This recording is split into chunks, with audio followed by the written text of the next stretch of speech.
Hey guys, how's it going? Hope you're doing well. My name is Crown, and today I'm going to read you some very interesting stories that I hope that you're gonna love. And now, without further ado, let's go!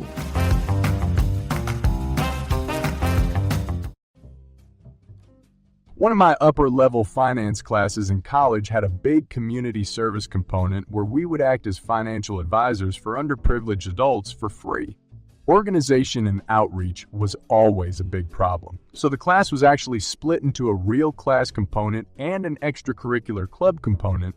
Basically, you could either join the class, get credit but do a lot more research paperwork effort, or join the club, have a resume builder but just do volunteer activities administration. This way, more people could help out with varying levels of effort.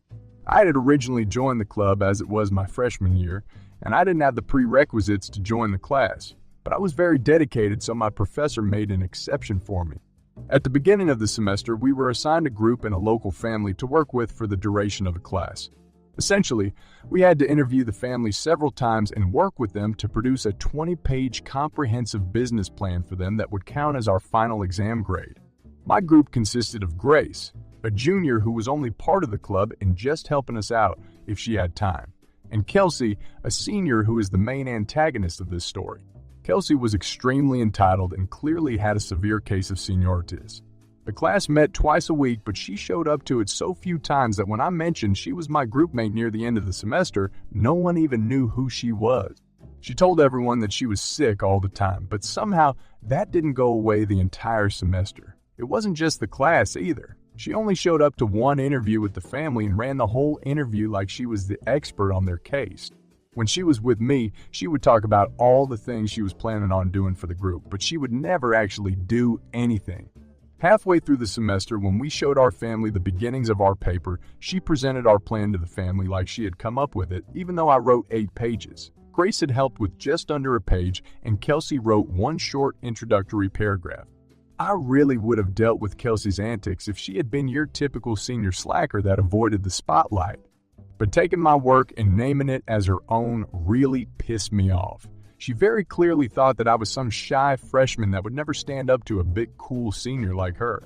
Fortunately, I had suggested that we write our paper on a Google Doc, a way that we could all edit the same paper online without having to meet up or email it back and forth. Google Docs also track the individual edits that every person makes to the paper. This was a capability that Kelsey was not aware of. For the rest of the semester, I played it cool with Kelsey. I went along when she said she would do her work and acted as your average group member that trusted that she would do her share.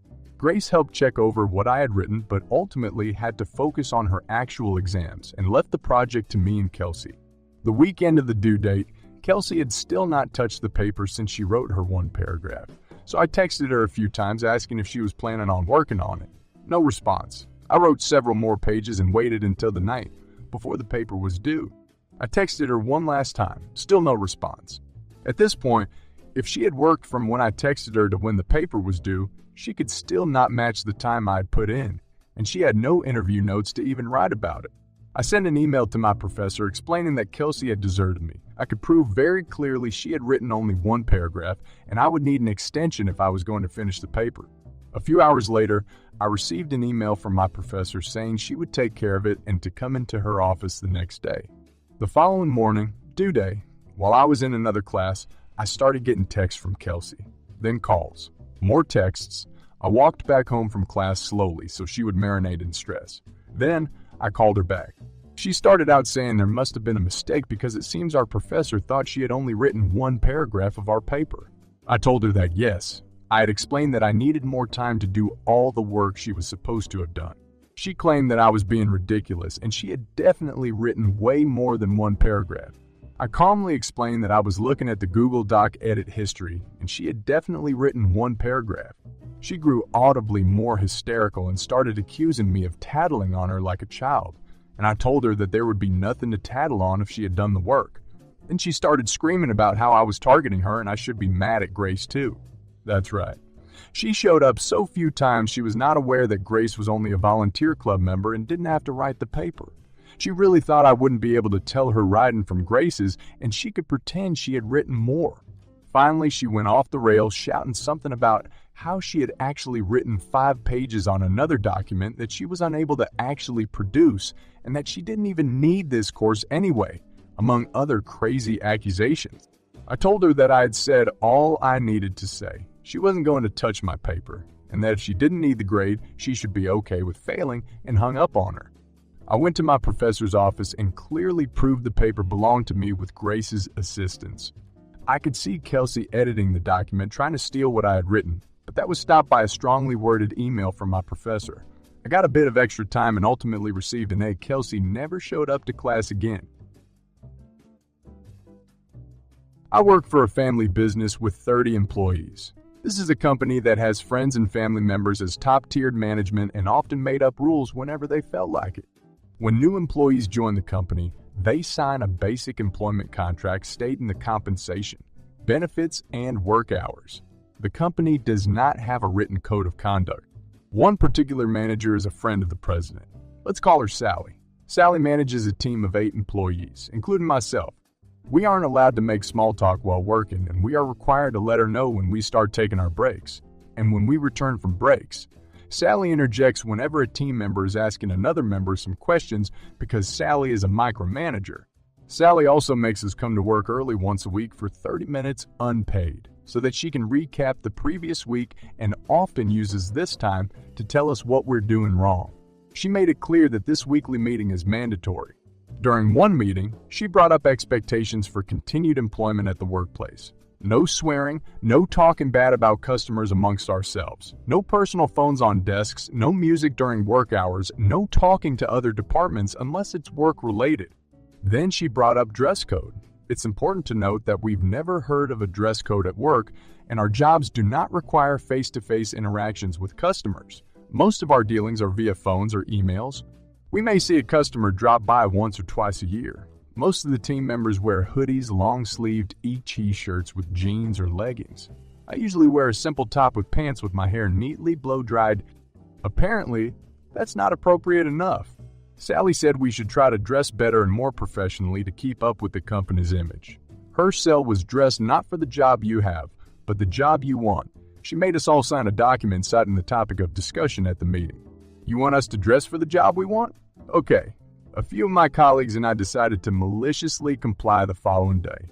I put my hair in a messy bun, wore my Costco leggings, and my husband's old t-shirt. That was my everyday look when I was unemployed. Sally saw me when I walked through the door and asked why I was underdressed. I said, "You asked us to dress for the job I want. I want to go back to being a stay-at-home mom. I love staying at home." She said, "That's not what I meant. I meant bigger aspirations and goals," as she looked at me with exasperation. Shortly after, my other colleagues showed up one after the other. 2 wearing full workout gear and 1 wore her anime costume. One guy wore a t-shirt with expletives. The president noticed and asked us if Halloween came early, and we told him what Sally said. I don't know what happened, but safe to say, there was no mention of any dress code since. Note that, like many tales here, many trivial to the story's details have been changed. What is important to note is that the way my industry runs is essentially via monthly service contracts with clients. There are 3 major players in the story. Myself, Egnards, old owner, let's call him Steve, and new owner, let's call him Kyle. Act 1. Do what you love. As an aimless teenager, I started working for a small business owned by Steve. It turns out I really enjoyed what I did, so slowly over time my life plans shifted to make sure I could continue to work for Steve for the long term. This included transferring to a local college, and because the business was predominantly run on part-time hours, making sure that any other jobs I had never conflicted with the hours I was expected to work for Steve. Steve was flawed, but overall a good boss who mostly looked out for me. I certainly think over the years he had taken advantage of me in small ways, but looking back, I really have no complaints. The thing is, when I started working for Steve, the business's name recognitions was always directed towards Steve. Over the years, it eventually became, "Go to Egnards. He's the best." This got to the point where I do indeed truly believe that if I did not end up working for Steve, it's very likely his business would have been nowhere near as successful as it eventually became.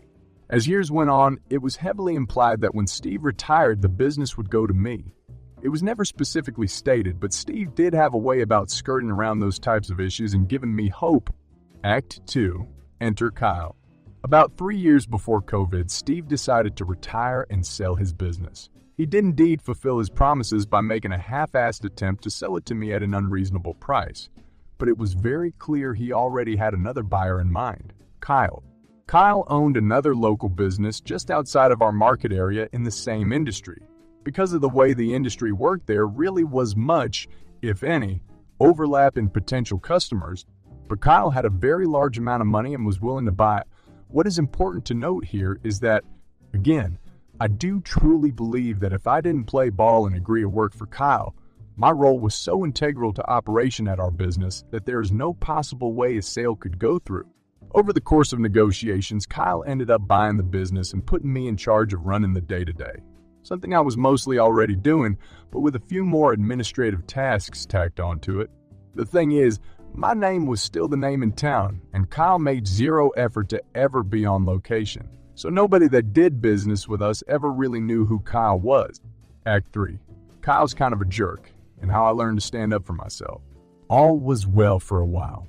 Kyle would openly talk about me being the head honcho at my location and mostly left me alone to deal with my clients in the professional and personable nature that I had learned from Steve. Things first came to a head a year before COVID when Kyle sent me to an industry conference for 4 days. I would need to take off time from my other job, which I was fine with. At the conclusion of the conference, I put in an hour's request for the hours I spent at the conference, and I was super nice about it. Actually, I should have clocked all hours at the convention each day, but instead did not account for hours for seminars that would help my boss but were ones I wanted to attend. The request was denied, and I was told, industry conferences are enriching activities. We pay for your admission, but they're on your own time. This took 2 weeks to resolve, but ended with me essentially saying, look, I'll still work for you because I love what I do. However, if I don't get paid it, we'll never go to another one of these conferences again to get new ideas for you. I was immediately paid.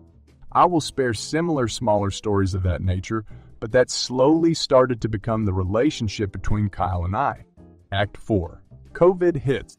When COVID hit, our locations were shut down, and for 3 weeks we weren't able to do anything. Meanwhile, our clients were still paying for services, and because Kyle had recently moved to a new client payment portal that I hadn't been trained on yet, I wasn't able to help any clients get their money back. At one point, I messaged Kyle about going virtual and being able to still assist clients and got a very angry text back, full of curses that essentially said, look, you're not the boss. Go get lost. You had your chance to be the owner and turned it down. I'm in charge? We did eventually go virtual about a week later. The big problem, of course, being that I would receive daily texts, emails, calls from clients about their memberships, bills, and there was nothing I could do to help them. It was at this point that I knew crap was hitting the fan and I needed to start doing something. So over the course of the next 2 months, I did a couple things. I spent an inordinate amount of time studying the best business structures, communicated with all of the other staff at my location about my intentions, continued to give 110 to my clients in a virtual capacity, built a website and social media presence from the ground up. I don't think Kyle was expecting any of this, and he probably didn't also realize that because I often had to do back-end stuff from home. I also had what was essentially a little black book of every client, their email addresses and phone number. Act 5. Surgical strikes. When everything was ready, I waited very patiently until the end of a service month, as I mentioned. All of our clients had monthly costs, and I didn't want to put anyone out of any part of their costs. On the last weekday of the month, I instructed the staff who would be helping clients that day to tell them to check their emails at the end of the day. At the end of the day, I sent out an email to all active and some non-active clients, as well as a texting service to text everybody. I launched our social media accounts, our website, and had even enlisted a very small amount of trusted clients to spread the word via social media once I gave them the signal. Within 15 minutes of everything, my phone was ringing off the hook. I had 50 emails in my inbox from different people, and my Facebook accounts were completely blowing up with local chatter. I also heard from many of these people that they were calling Kyle to cancel their service.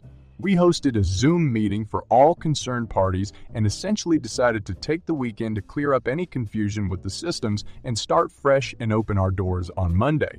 Within an hour of everything, Kyle sent out a text blast to every client that they would be shutting their doors effective immediately.